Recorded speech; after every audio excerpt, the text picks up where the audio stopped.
कानपुर 10 दिसंबर विश्व मानव अधिकार दिवस पर 12 बजे राष्ट्रीय मानव अधिकार कार्यालय परिषद के तत्वावधान में एक विशाल जागरूकता गोष्ठी का आयोजन कर्नलगंज पूनम गारमेंट्स में आयोजित की गई। इस कार्यक्रम की अध्यक्षता संगठन के चेयरमैन मोहम्मद उस्मान अली शाह द्वारा की गई। इस अवसर पर विभिन्न वक्ताओं ने वर्तमान समय में राज्य में मानव अधिकार उत्पीड़न व दहशतगर्दी की चपेट में है और दुख की बात ये कि राज्य सरकार लगातार अपराध नियंत्रण के लिए सक्रिय भूमिका निभा रही है। फिर कुछ तथाकथित विभाग और मदान लोगों द्वारा सरकार एवं न्यायालय पालिका को भी धाता बताकर सरकार व आयोग की कार्यशैली पर प्रश्न चिन्ह लगाकर बदनाम करने का पुरजोर कोशिश कर रहे हैं। इसी क्रम में वरिष्ठ अधिवक्ता मोहम्मद वसीम प्रदेश अध्यक्ष परमजीत सिंह महासचिव ने संयुक्त रूप से थाने स्तर के पुलिस अधिकारियों पर सवाल उठाया, कार्य व्यवस्था की कड़ी निंदा की तथा ये कहा कि पिछले दिनों प्रदेश में पुलिस ने सुरक्षा के नाम पर मानव अधिकारों की धज्जियां उड़ाते हुए आपराधिक घटनाओं को बेखौफ होकर अंजाम दिया, जिसमें बहुत से बेगुनाह बेवजह बलि चढ़ गए, जिससे बेमनुष्यता की बू आती है।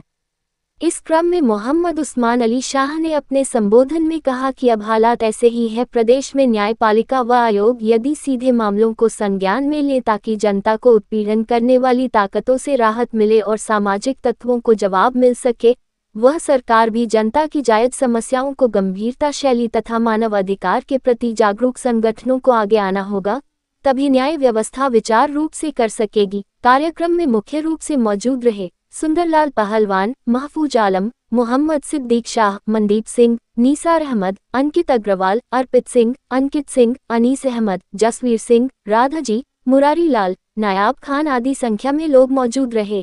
देखिए, मेरा नाम मोहम्मद उस्मान अली शाह है।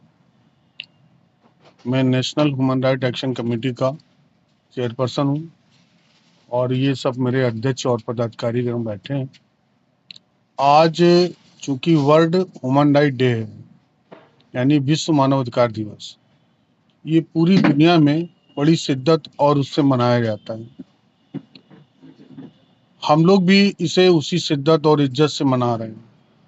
आज ये गोष्ठी इसलिए रखी गई कि देश में मानव अधिकारों का जो उत्पीड़न का ग्राफ है वो बहुत तेजी से बढ़ गया है और ग्राफ बढ़ने की वजह से तमाम उत्पाती ताकतों को बल मिला है और वो लोग अपने एक आदमी को कोई गार्ड नहीं दे सकता है। हम सभी को अपने रास्ते से मानव अधिकार की रक्षा करनी है और दूसरों को जीने के रास्ते में बाधा नहीं बनना है। इस पर हमारी आज ये गोष्ठी थी। विश्व मानव अधिकार दिवस पर मैं इतना कहना चाहूँगा कि देश में मैं न्यायपालिका का बड़ा सम्मान करता हूँ। अगर न्यायपालिका नहीं होती तो देश की व्यवस्था इतनी इस हद तक बिगड़ जाती कि आप उसको सोच नहीं सकते। हमारी इस संगठन की जानिब से हम लोग पिछले कई वर्षों से बराबर कोशिश कर रहे हैं कि देश में एक अच्छी व्यवस्था स्थापित हो और लोगों के संग जो अनाचार, दुराचार, वैमनस्यता और न जाने कितने प्रकार से उत्पीड़न हो रहा है उसे रोका जा सके। कई हद तक हम लोग उसमें सफल हुए हैं और आगे भी बढ़े हैं, लेकिन हम पूरा सिस्टम नहीं है। पूरी सिस्टम में सभी समुदाय को एकमत होकर आगे बढ़ना होगा। सरकारों का प्रदर्शन चाहे जैसा भी हो, लेकिन हमें अपनी ताकत को इकट्ठा करके एक बेहतर प्रदर्शन करना है, एक बेहतर ताकत, एक बेहतर जानकारी देनी है।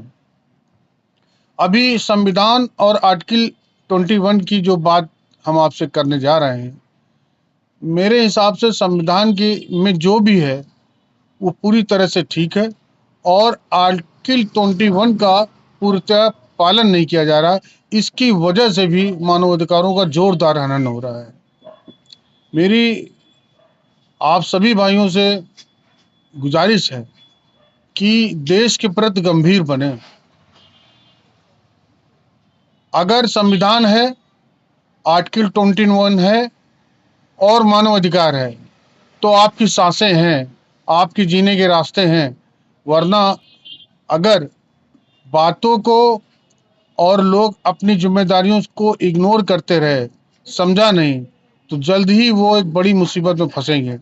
जैसा कि व्यवस्था चल रही है, आप लोग जागरूक बने और एक दूसरे के रास्ते में बाधा न बने। अगर गलत हो रही है तो आवाज़ उठाएं। अगर आवाज़ नहीं उठाते हैं तो मेरे हिसाब से आने वाली औलादें भी गूंगी पैदा होंगी, उनका कुछ हो नहीं सकेगा। बस इतना ही मुझे समझाना है। यही गोष्ठी का एक फंडा है। आप लोग सब लोग इसको समझें और मानव अधिकारों के हिसाब से देश में काम होना चाहिए। जय हिंद।